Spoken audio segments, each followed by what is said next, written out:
BMG.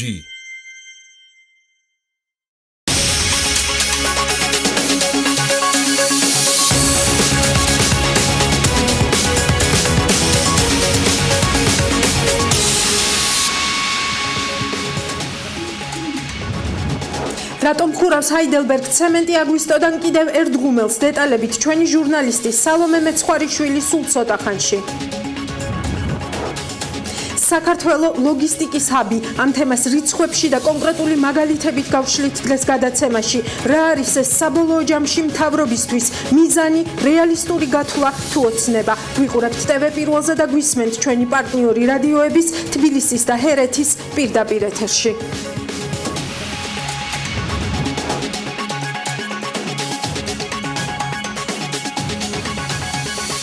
მე ამ გადაცემის ავტორი ელენე კვანჭილაშვილი ვარ. სულ რამდენიმე საათის წინ კომპანია ჰაიდელბერგ ცემენტმა ღიად დაანონსა, რომ აგვისტოდან კიდევ ერთ ღუმელს გააჩერებს და ამის მიზეზები სპეციალურ პრესკონფერენციაზე ახსნა. სალომე მეცხვარიშვილმა იცის დეტალები, შუადღიდან ამ თემაზე მუშაობს ანალიტიკისთვის. სალომე, გამარჯობა. რა არის ის ძირითადი არგუმენტები, რატომაც კომპანია ჰაიდელბერგ ცემენტი კიდევ ერთი ღუმელის გაჩერებას აპირებს და რა გავლენა შეიძლება ამან იქონიოს ბაზარზე? რა შეფასებები გვესმის დღეს?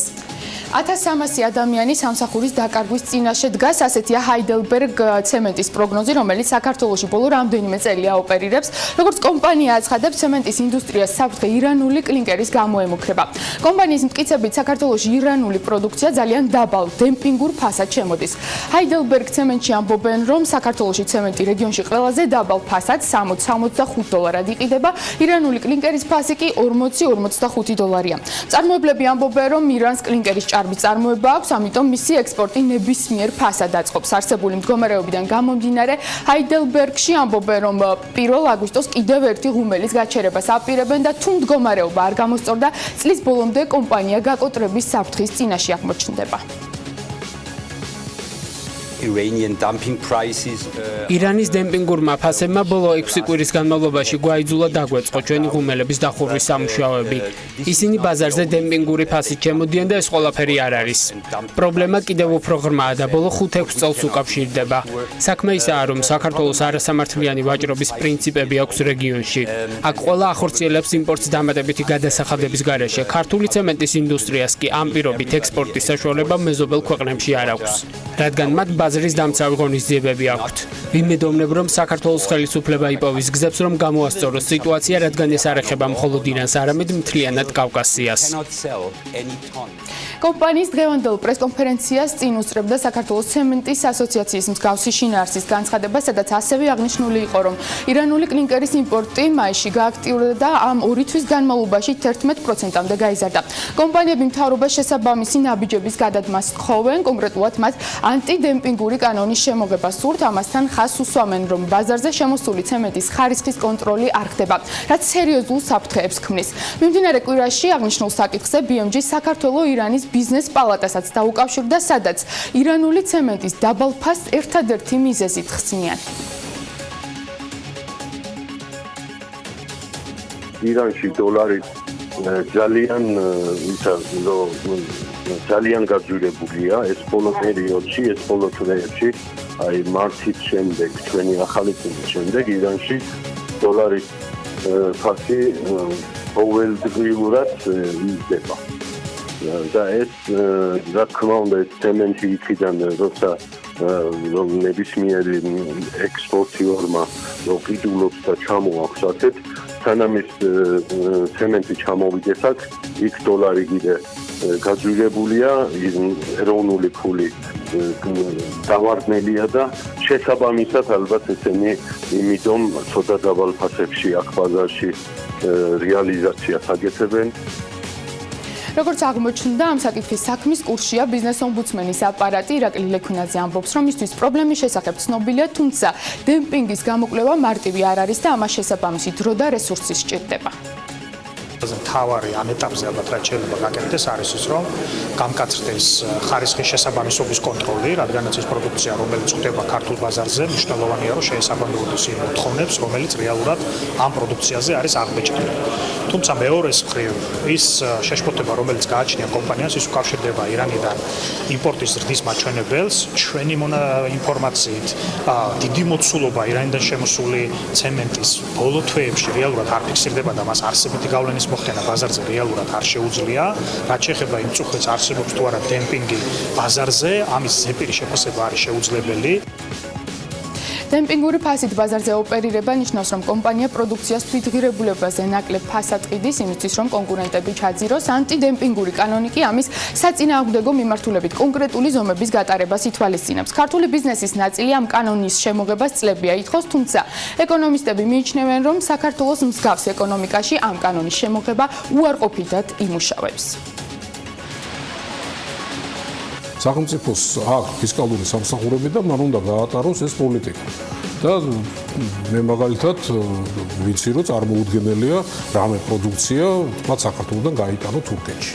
იმიტომ რომ თურქეთი ძალიან მკაცრად უბრძოლდება თავის ბაზარს და შესაბამისად აქ რაღაცა აქციზები დაწესებული. აუბარი არის რომ ირანში ბევრი წარმოება რომელიც ვერ ახდენენ ისინი რეალიზაციას და ცდილობენ რომ საქართველოში შემოიტანონ საერთოდ თქვათ ასე ვთქვათ ნოლზე გასვლას ნებისმიერ ფასად ზათარიან რომ მათ მოახდინონ ამის რეალიზაცია.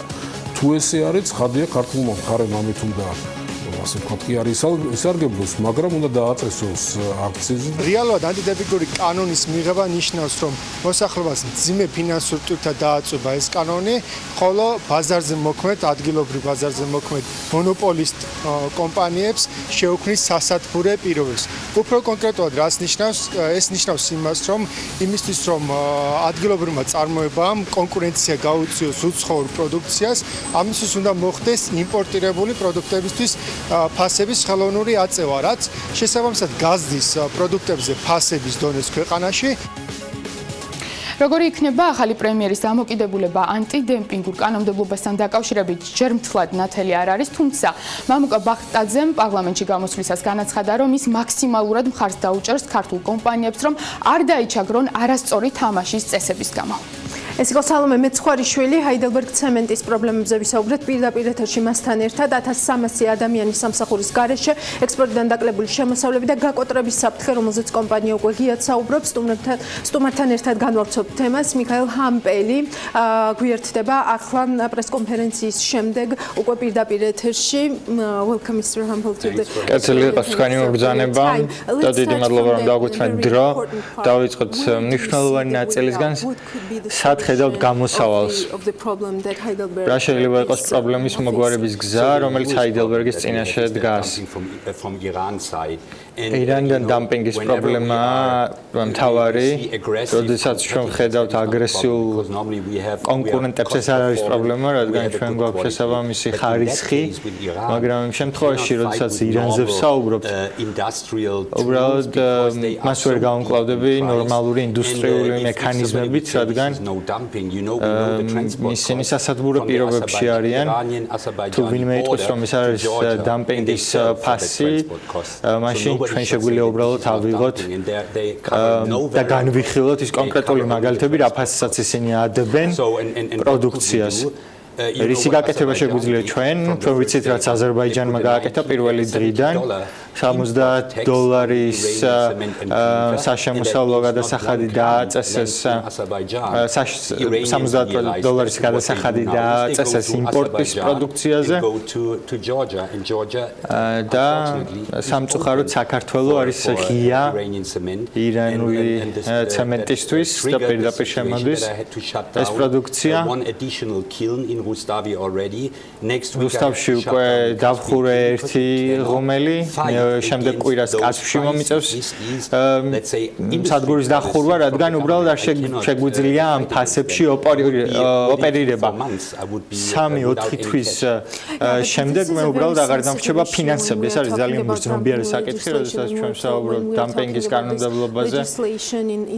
განსაკუთრებით განვითარებად ქვეყნებში, ღარიბ ქვეყნებში, მე ვიცი რომ ეს თქვენთვის არის პრობლემატური, მაგრამ ეს ამასთანავე გულისხმობს უფრო დაბალ ღირებულებას, უფრო დაბალი ხარისხის პროდუქტს საბოლოო ჯამში, ამიტომ რა არის გამოსავალი, უნდა იყოს პრიორიტეტი. ერთი რამ ცხადია, თუ კითხავთ Heidelberg ცემენტის მაგვარ კომპანიებს შექმნა 10 წლის განმავლობაში სამუშაო ძალა, ეს არის ერთი საკითხი და სწორედ ამ სიტუაციაში ვართ ახლა, როდესაც ჩვენ აღარ შეგვიძლია საკუთარი თავის დაცვა.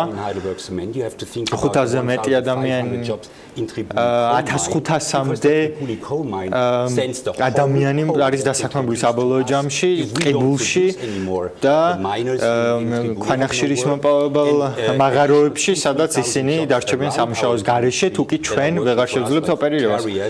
like maintenance troops that work in our company. და ჩვენ კომპანიებში მუშაობს უამრავი ადამიანი, რომლებიც ასევე დარჩებიან შემოსავლის გარეშე. შეკითხვა დაკავშირებულია შემდეგ შეკითხვა ასე ჟღერს 3-4 თვის შემდეგ.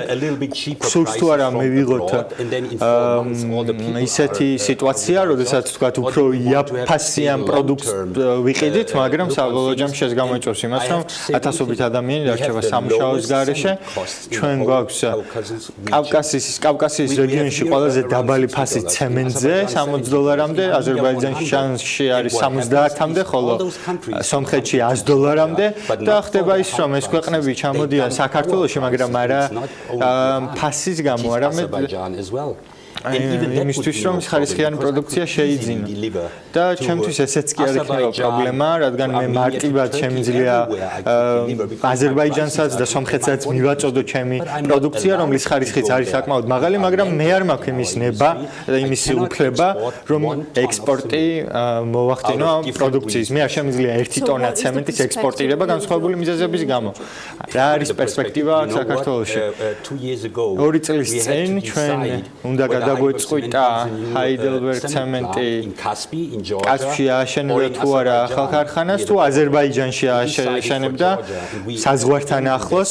ჩვენ გადავწყვიტეთ, რომ საქართველოში აგვეშენებინა 100 მილიონის დამატებითი ინვესტირებაც მოვახდინეთ, კიდევ 100 მილიონი დოლარის ინვესტირება ამის შემდეგ დამატებით განხორციელდა და ირანის დამპინგის ფასები შემოდის უკვე ბაზარზე და ჩვენ არავინ გვიცავს. მე არ ვადანაშაულებ ახალ მთავრობას.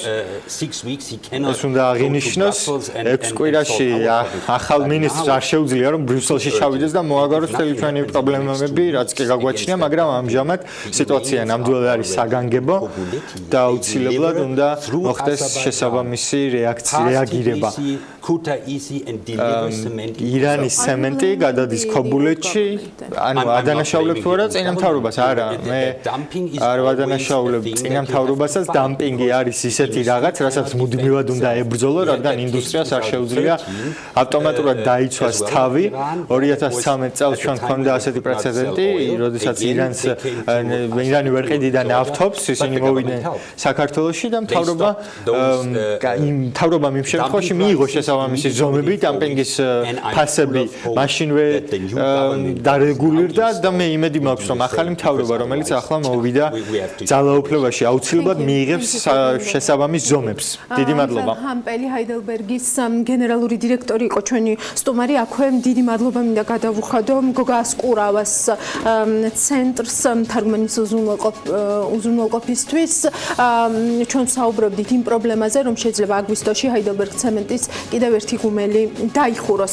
საქართველოს მთავრობას დღემდე აქვს საქართველოს ლოგისტიკის აბატქცევის ოცნება, თუმცა რამდენად თანმიმდევრულია ხელისუფლება ამ ოცნების რეალობად ქცევის გზაზე, ეს ცალკე საკითხია.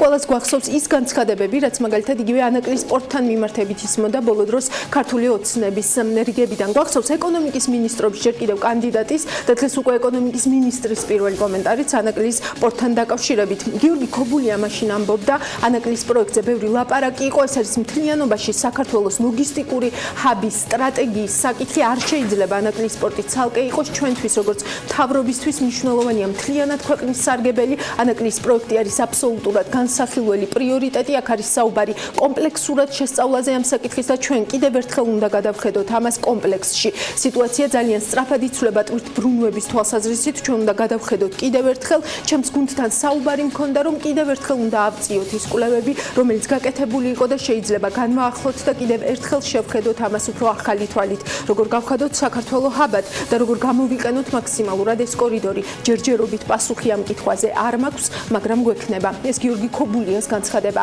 საინტერესოა რომ ამ ფონზე საზოგადოებრივ მაუწყებელთან ინტერვიუში ქართული ოცნების პარტიის ლიდერი ბიძინა ივანიშვილი ანაკლიის სპორტის თემას საერთოდ არ შეხებია მით უმეტეს რომ 2018 წლის აგვისტოდან პორტის ტერიტორიაზე მასშტაბური საზღვაო სამშენებლო სამუშაოები უნდა დაიწყოს და ამ კვირაში ანაკლიის სპორტის ტერიტორია საქართველოში ვიზიტით მყოფმა 5 საერთაშორისო საფინანსო ინსტიტუტის 60-მა წარმომადგენელმა დაათვალიერა. ნათელ წარმოდგენას თუ რა ხდება რეალურად დღეს საქართველოს ლოგისტიკის სფეროში შეგვიქმნის მსოფლიო ბანკის ლოგისტიკის ინდექსი, რომელსაც საერთაშორისო ორგანიზაცია 2 წელიწადში ერთხელ აქვეყნებს.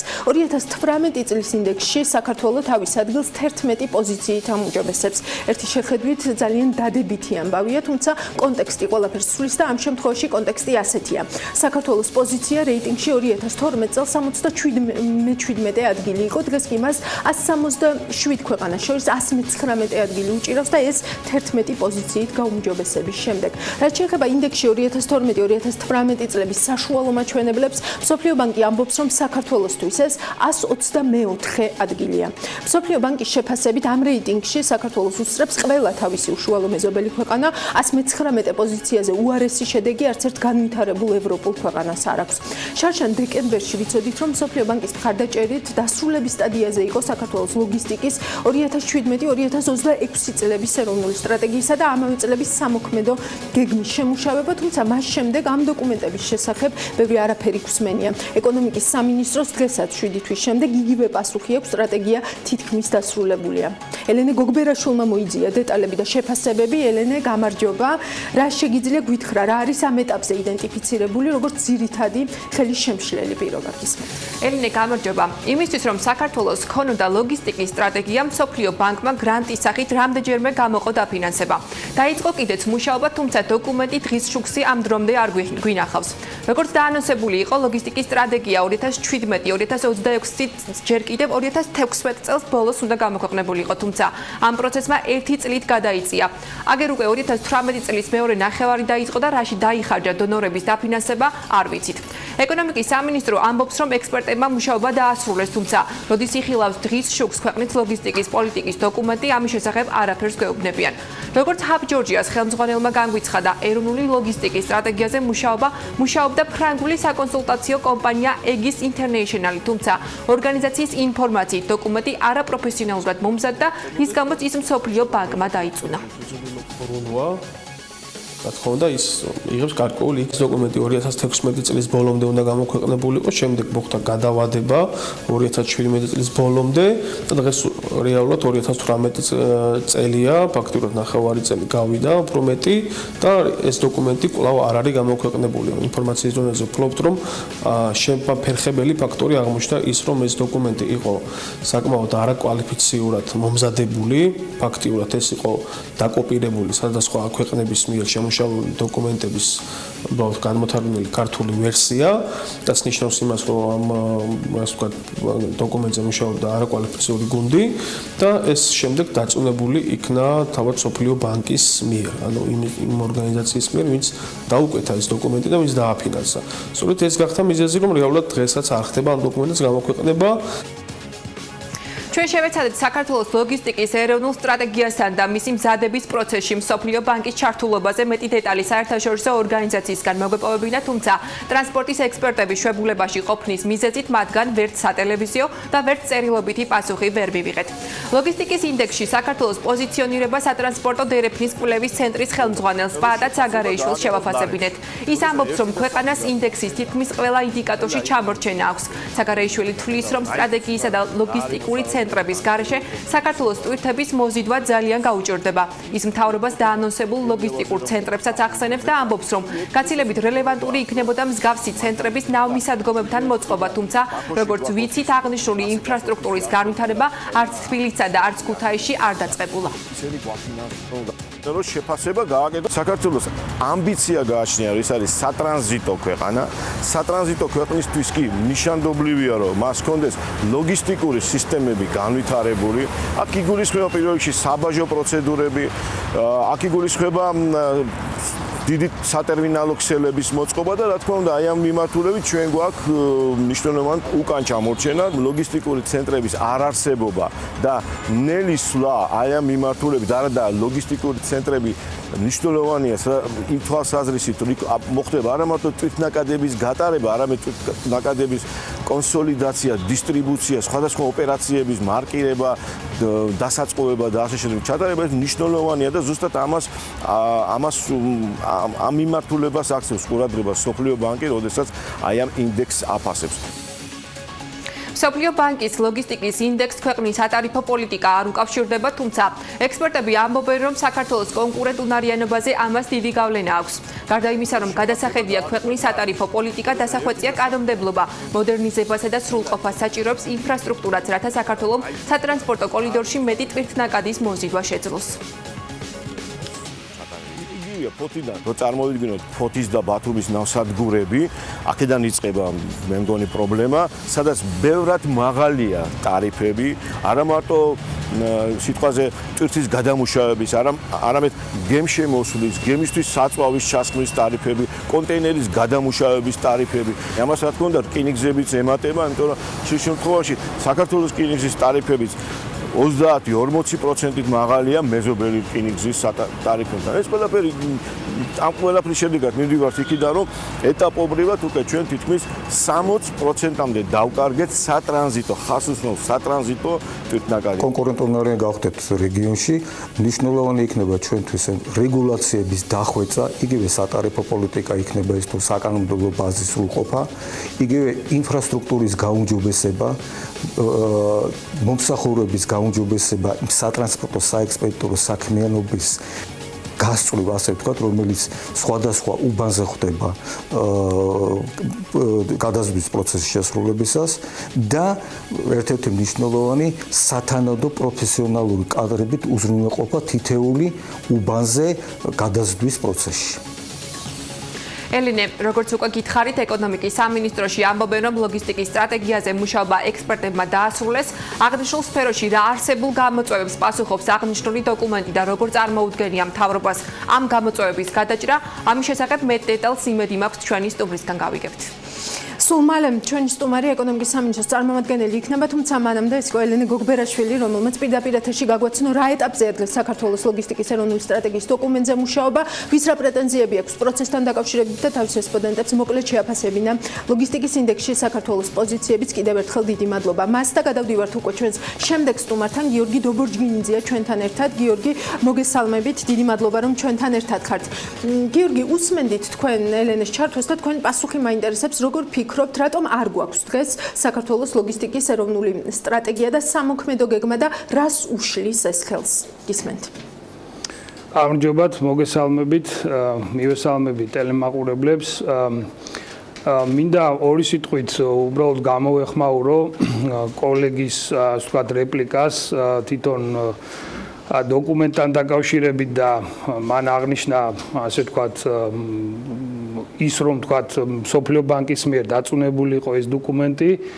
ალბათ რაღაც მცდარი ინფორმაცია, ჩემი ინფორმაციით მე შემიძლია გითხრათ, რომ ამ გუნდზე მუშაობდა კომპანია Aegis International-ი, ეს არის მილიარდზე მეტი შემოსავლის კომპანია, რომელსაც მსოფლიოს ძალიან ბევრ ქვეყანაში აქვს ანალოგიური პროექტი გაკეთებული და ის გუნდი, რომელიც ამაზე მუშაობდა, არის საკმაოდ გამოცდილი, რომელიც ბოლო 20 წელია ძალიან აქტიურად არის ჩართული ამგვარი, ასე ვთქვათ, პროექტების განხორციელებაში. ამიტომ სწორი ინფორმაცია არის ის, რომ პირიქით დოკუმენტი იყო ძალიან მაღალ დონეზე მომზადებული, მაგრამ მაშინ რატომ არ გასაჯარავდა? მაშინ რატომ არ გვაქვს ეს დოკუმენტი და რატომ არ არის ის ხელმისაწვდომი და რატომ საუბრობთ საერთოდ ამ თემაზე? იცით რა, ეს იყო ჩვეულებრივი პროექტი, სადაც გუნდმა გასცა რეკომენდაციები საქართველოს მთავრობის მიმართ თუ როგორ უნდა ჩამოყალიბებულიყო, ასე ვთქვათ, ქვეყნის სტრატეგია და წარმოადგინა თავისი ხედვა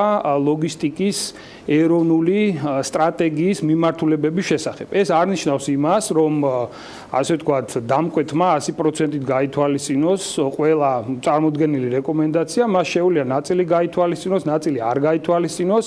მაგრამ ჩემი ინფორმაციით რეალურად პრინციპში ეს დოკუმენტი იყო საბაზისო დოკუმენტი იმისათვის, რომ ამის ბაზაზე თუნდაც უკვე საქართველოს მთავრობამ, ანუ ეკონომიკის სამინისტრომ ჩამოაყალიბოს უკვე შედარებით მოკლე დოკუმენტი, რომელიც შესაძლებელია იყოს ასევე გამოქვეყნებული, თუმცა ეს აუცილებელი არ არის. ამიტომ მე ვფიქრობ, ეს შეკითხვა ეკონომიკის სამინისტროს სტრატეგიის გამოქვეყნება არ არის აუცილებელი, ამას მეუბნებით? იცით რა, მე ამაზე ვერ ვისაუბრებ, იმიტომ რომ მე არა ვარ. კი ბატონო, იმაზე ვისაუბროთ, რაშიც თქვენც იყავით უშუალოდ ჩართული, როგორც ასოციაციის ხელმძღვანელი და თქვენ ამბობთ, რომ საკმაოდ კარგი რეკომენდაციები, ასე ვთქვათ, შეიმუშავა ეჯისმა თქვენთან კოლაბორაციით. თუ რაიმეს თუ ხედავთ, რომ აი იმ არსებული რეკომენდაციებიდან და თქვენ ამბობთ, რომ ძირითადად ეს სამი მიმართულებით იყო, ჩვენს სააგენტოს უკვე ესაუბრეთ და მიეცით ინტერვიუ და ამიტომ მე ამით ვისარგებლებ. ეს არის, ესე ვთქვათ, ინფრასტრუქტურის გაუმჯობესების მიმართულებით, ეს არის ტექნოლოგიების დახვეწის მიმართულებით და ასევე მესამე, ეს არის რეგულაციების კუთხით. თუ ხედავთ, რომ მთავრობამ საერთოდ რაიმე გაითვალისწინა ამ რეკომენდაციებიდან, კი ბატონო, არ აქცია ის დოკუმენტად, არ გამოაქვეყნა, თუ გაითვალისწინა. დავაზუსტებ კიდევ ერთხელ, მე ამ პროექტში ვიყავი ჩართული არა როგორც ლოგისტიკის ასოციაციის წარმომადგენელი, არამედ როგორც დამოუკიდებელი ექსპერტი. მე 15 წელია ვიცნობ ეჯის და ჩემი უცხოეთში სწავლის და მოღვაწეობის დროსაც მუშაობდი ამ კომპანიაში. აქედან გამომდინარე, მე მაკავშირებს მათთან ძალიან, ასე ვთქვათ, გრძელვადიანი თანამშრომლობის გამოსილება. ეხლა რაც შეეხება თვითონ დოკუმენტს. დოკუმენტი ჩაბარდა, მე მართლა გითხრათ, ვფიქრობდი, რომ ჩვენ რაღაც უფრო სხვა თემებზე ვისაუბრებდით, უფრო საინტერესოზე, მაგრამ მოკლედ გეტყვით. დოკუმენტი ჩაბარდა წლის დასაწყისში, იმისათვის, რომ რეალურად მთავრობამ ამაზე მოახდინოს რეაგირება და გარკვეული კიდევ ერთხელ პოლიტიკის რაღაც მიმართულებებზე მუშაობა დაიწყოს, ამას სჭირდება, რა თქმა უნდა, გარკვეული დრო, ხო? დოკუმენტი ჩაბარდა, ასე ვთქვათ, წლის დასაწყისში, პრინციპში, მას შემდეგ გასულია 3 თვე. სტრატეგია უნდა ყოფილიყო 2017-2026 წლებში. პროექტი დაიწყო 2017 წლის ნოემბერში. ეს იყო ძალიან მოკლევადიანი პროექტი და დასრულდა კიდევ ერთხელ წლის დასაწყისში. მე არ ვიცი თქვენ საიდან გაქვთ ეს ინფორმაცია, რომ უნდა ყოფილიყო 2017 წელს.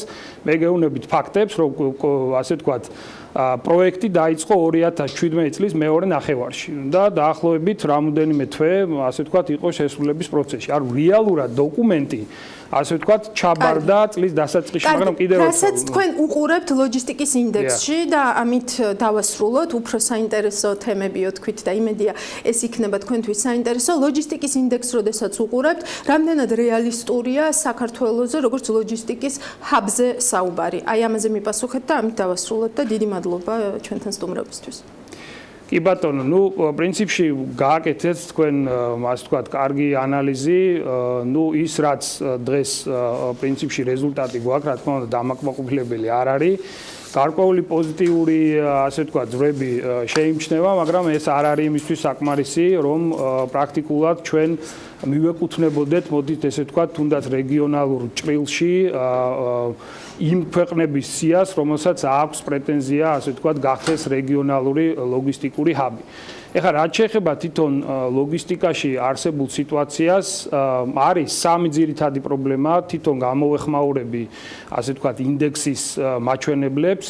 გაუმჯობესებულია ინფრასტრუქტურის კუთხით, რაც კარგია, მაგრამ ძირითადი ჩავარდნები არის საინფორმაციო ტექნოლოგიების ინტეგრირების კუთხით თვითონ ლოგისტიკურ პროცესებში, ეს ერთი, მეორე ლოგისტიკური სერვისის ხარისხის კუთხით და მესამე სანდო კორიდორის სანდოობის კუთხით, რაც პირდაპირ არის დაკავშირებული მაგალითად რაც ბრძანეს ასევე კოლეგებმა, თქვათ იგივე პორტებთან მიმართებაში ის რომ თქვათ ძალიან მაღალია პორტების დაკეტვის დღეების რაოდენობა გამომდინარე იქიდან რომ არის გარკვეული ხელისშემშლელი პირობები ამინდიდან გამომდინარე და ასე შემდეგ. აი ეს სამი კომპონენტი არის ძალიან კრიტიკული. ნახოთ როგორია უკვე მთავრობის ხედვა ამასთან დაკავშირებით. ბატონო გიორგი, ძალიან დიდი მადლობა რომ იყავით ჩვენთან ერთად. ეს იყო გიორგი დობორჯგინიძე, ლოგისტიკის ასოციაციის ხელმძღვანელი. ჩვენ ახლა ხაზზე უკვე გველოდება ეკონომიკის სამინისტრო და ეკონომიკის სამინისტროს ლოგისტიკის ეროვნული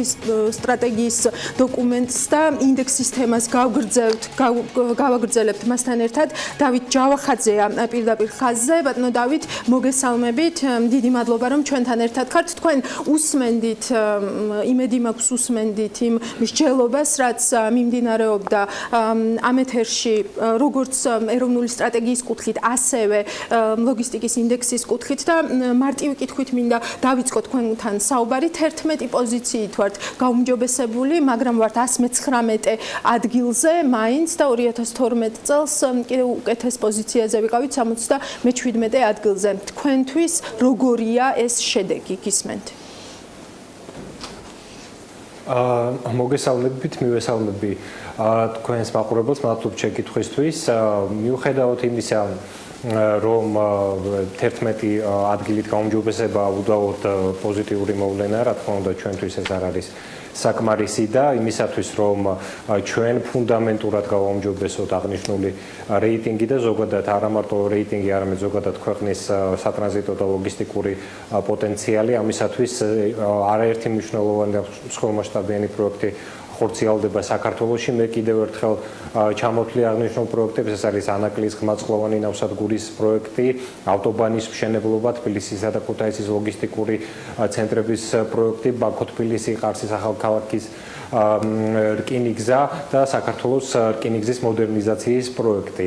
ეკონომიკის მინისტრმა გიორგი ქობულიამ, ბატონო დავით, განაცხადა ის, რომ კომპლექსურ ხედვას საჭიროებს ყველა ეს პროექტი. თქვა, რომ ძველი კვლევები უნდა ამოვწიოთ და ესე ვთქვათ, კიდევ ერთხელ შევხედოთ, ესე ვთქვათ, როგორ შეიძლება რომ საქართველოს ვაქციოთ ლოგისტიკურ ჰაბად და მან ხაზი გაუსვა, რომ ამ ეტაპზე მას ამ კითხვაზე პასუხი არ აქვს.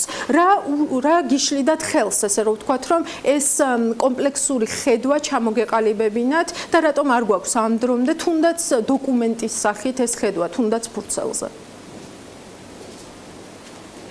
დიახ, რაც შეეხება ბატონი მინისტრის განცხადებას, ანუ ის რომ სატრანზიტო პოტენციალის მუშაობა ეს არის ბუნებრივი და ცოცხალი პროცესი, ეს რა თქმა უნდა ეჭვგარეშეა და ის ხედვები, რა თქმა უნდა, რომელიც საქართველოს მთავრობას გააჩნია, რა თქმა უნდა, მუდმივად განახლდება. მე უბრალოდ მინდა დავასრულო ის აზრი, ისიც თქმაც მინდოდა, ეს პროექტები, რომლებიც ამჟამად მიმდინარეობს მათი განხორციელება, სანამდე მათი ოპერირება არ დაიწყება, რა თქმა უნდა, ლოგისტიკური პროცესები შესაბამის პოზიტიურ ეფექტს ვერ ღებულობენ.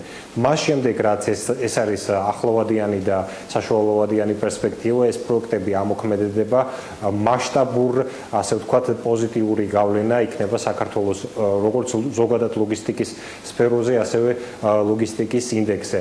მაგრამ მსოფლიო ბანკმა თქვენთვის მოამზადა კონკრეტული წინადადებები და რეკომენდაციები, ბატონო დავით, რომლებიც არ უკავშირდება პირდაპირ ამ პროექტების განხორციელებას. ახლა ანაკლის პროექტი რომ არ არის ძალიან მოკლევადიანი პროექტი, მეგობრებსაც ესმის, ანუ შესაბამისად ამას ვერ დაველოდებით. ხო მართალია თუ კი ჰაბად ქცევა გვინდა და საქართველოს იქნება თუ არა ჰაბი, ამაზეც არის ალბათ დამოკიდებული ის რა ტიპის ინვესტიციები შემოვა აქ, მათ შორის ანაკლის პორტის პოტენციალის ათვისებისთვისაც. არ მეთანხმებით? არა, მინდა ამასთან დაკავშირებით განმარტება გავუკეთო ანაკლიის ხმალწვოვანი ნავსადგურის პროექტი, რა თქმა უნდა, გრძელვადიანი კომპონენტიც აქვს მას, მაგრამ პირველი ფაზა, რომელიც უკვე ძალიან პოზიტიურ ეფექტს მოიტანს, უნდა დასრულდეს 3 წლის განმავლობაში. აქედან გამომდინარე, არანაირ გრძელვადიან პერსპექტივაზე არ არის საუბარი, რკინიგზის მოდერნიზაციის პროექტი უნდა დასრულდეს გაისად, ანალოგიურად ავტობანიც რამდენიმე წელიწადში უნდა დასრულდეს, ასევე არც თუ შორეული პერსპექტივაა ბაქო-თბილისი-ყარსის პროექტის ამოქმედება, ანუ აქ ჩვენ არ ვსაუბრობთ რაღაც 10 წლიან და 15 წლიან. რამდენ წლიანზე ვსაუბრობთ, ბატონო დავით, შეგვიძლია ზუსტად ვთქვათ?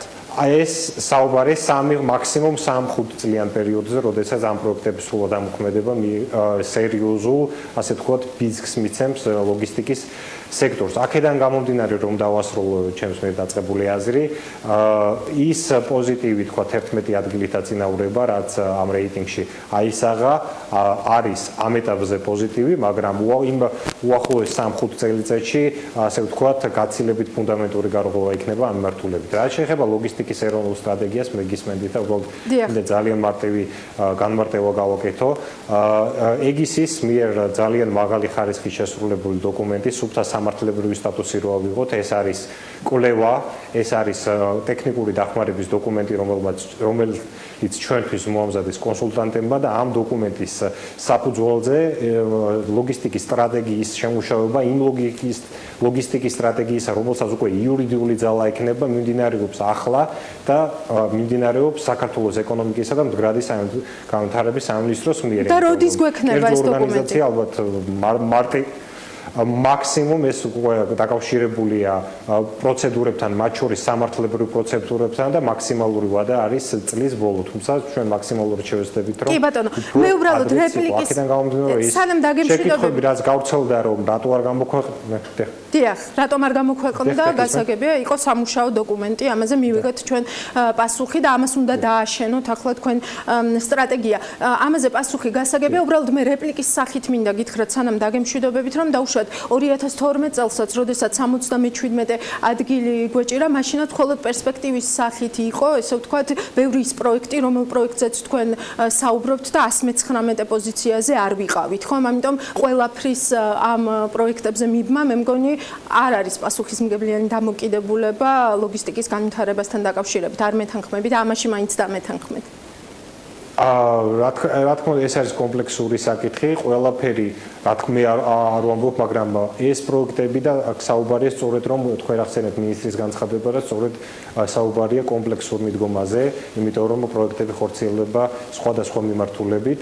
კარგი, წლის ბოლომდე დაველოდოთ. შეიტანს ფუნდამენტურ წლის ბოლომდე დაველოდოთ ამ კომპლექსურ ხედვას. მადლობთ. დავით ჯავახაძე, ეკონომიკის სამინისტროს ტრანსპორტისა და ლოგისტიკის განვითარების პოლიტიკის დეპარტამენტის თავმჯდომარის მოადგილე იყო ჩვენთან ერთად. ლოგისტიკის ინდექსი, საქართველოს როგორც ლოგისტიკური ჰაბი და ლოგისტიკის ეროვნული სტრატეგიას იყო ჩვენი საუბრის ძირითადი აქცენტები. დღეს ჩვენს გუნდთან და პრინციპში სტუმრებთან ერთად ყველას კიდევ ერთხელ დიდი მადლობა. ჩვენ ახლა შევისვენებთ და დაგიბრუნდებით ძალიან საინტერესო თემით და უკვე სხვა კუთხით შევხედავთ ლოგისტიკის განვითარების მნიშვნელობას. დაგველოდეთ.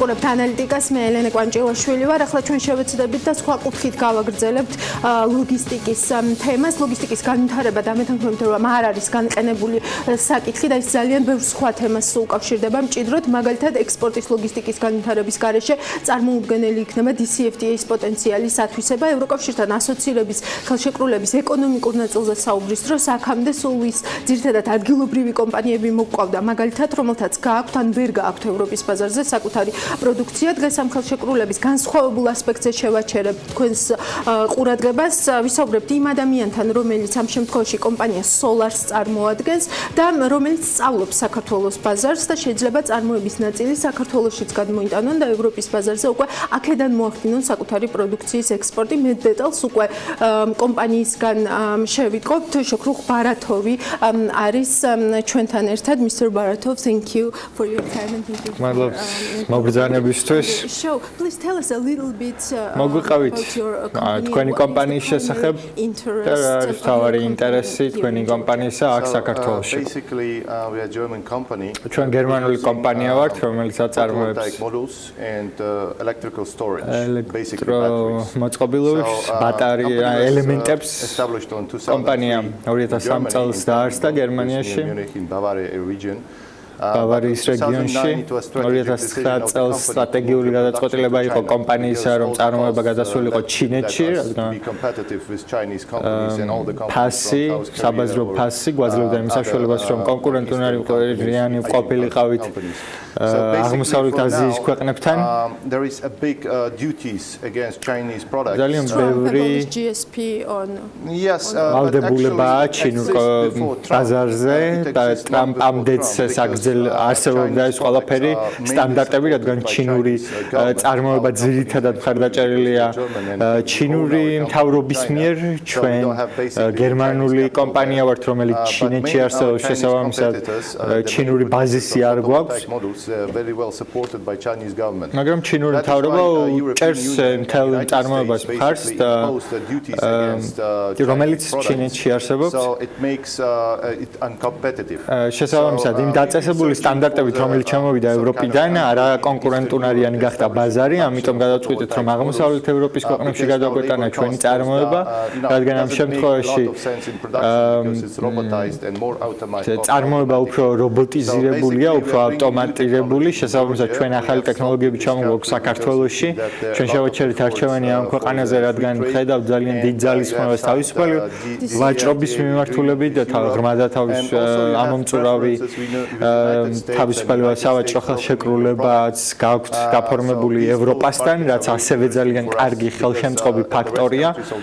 ყველა სხვა ქვეყნებში ჩვენ არაერთ სოფლის სხვა ქვეყანაშიც გვაქვს წარმოადგენლობა და ვაწარმოებთ ხარისხიან პროდუქციას.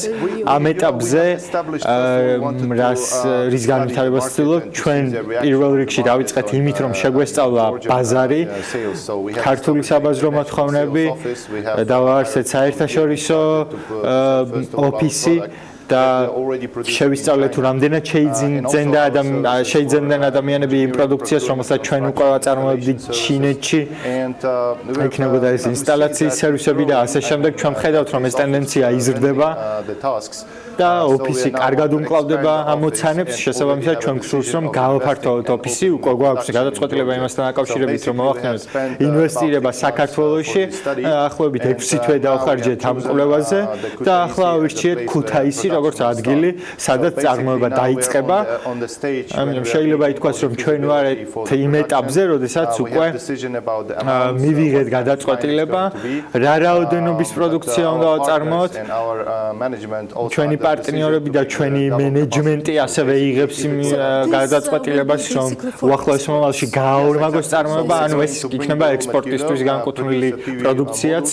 კი, აბსოლუტურად ეს იქნება მზის ენერგიის მოწყობილობები და ტექნოლოგიები, ძირითადად ევროპულ ბაზარზე იქნება გაკეთებული აქცენტი, ცენტრალურ ამერიკაზე და ახლო აღმოსავლეთზე. ჩინეთთანაც ჩვენ გვაქვს თავისუფალი ვაჭრობის ხელშეკრულება. ჩვენ არ ვფიქრობთ, რომ ჩინეთში დავბრუნდებით, უკვე გვაქვს იქ წარმოება, ამიტომ ვერ ვხედავთ უბრალოდ ამ მხრივ აზრს. შეგვიძლია ვთქვათ, რომ DCFTA არის ერთ-ერთი მიზეზი, რის გამოც თქვენ შეაჩერეთ არჩევანი საქართველოზე. დიახ, ნამდვილად შეიძლება ასე ითქვას. ანუ თქვენ შეიძლება თქვათ, რომ ეს თავისუფალი ვაჭრობის ხელშეკრულებები DCFTA-ში ჩათვლით არის კონკურენციის მიმართულებით ერთ-ერთი უპირატესობა საქართველოსთვის. მე ვიტყოდი, რომ არავის არ აქვს ამ მიმართულებით არანაირი ეჭვი, ვინც ბიზნესშია ჩართული, ეს იყო ძალიან კარგი ნაბიჯი. საქართველოს მთავრობის მიერ გადადგმული და ძალიან კარგი ნაბიჯი იყო ისიც, რომ თქვენ გააფორმეთ თავისუფალი ვაჭრობის ხელშეკრულება ჩინეთთან. კანადის მთავრობასთან მიმდინარეობს მოლაპარაკებები, მე ასევე გავიგე რომ თქვენ აპირებთ იგივე ხელშეკრულების ხელმოწერას ინდოეთთან და მე დარწმუნებული ვარ რომ თუ კი განვითარდება ურთიერთობა, ეკონომიკური ურთიერთობა ყველა ამ ქვეყანასთან, მაშინ საქართველოს იქცევა რეგიონის მასშტაბით ჰაბად. გისურვებ წარმატებებს, დიდი მადლობა. შეხრუხ ბარათოვი, კომპანიის ბიზნესის განვითარების დირექტორი იყო ჩვენთან ერთად. განვიხილეთ ის შესაძლებლობა, რაც კონკრეტულად ამ კომპანიას უგვიძებს ინტერესს წარმოების ნაწილი საქართველოში გადმოიტანოს და აქედან გაიტანოს უკვე ევროპის ბაზარზე და როგორც მან თქვა, ქუთაისი უკვე პრაქტიკულად შერჩეულია DCFTA-ის გარეშე და სხვა თავისუფალი ვაჭრობის ხელშეკრულებების გარეშე ეს ცხადია შეუძლებელი იქნება და კიდევ ერთხელ დიდი მადლობა გოგა ასკურავას დახმარებისთვის. ჩვენ კიდევ ამით უნდა დავასრულოთ. გვიან საღამოს ისევ შევხვდებით ერთმანეთს დროებით.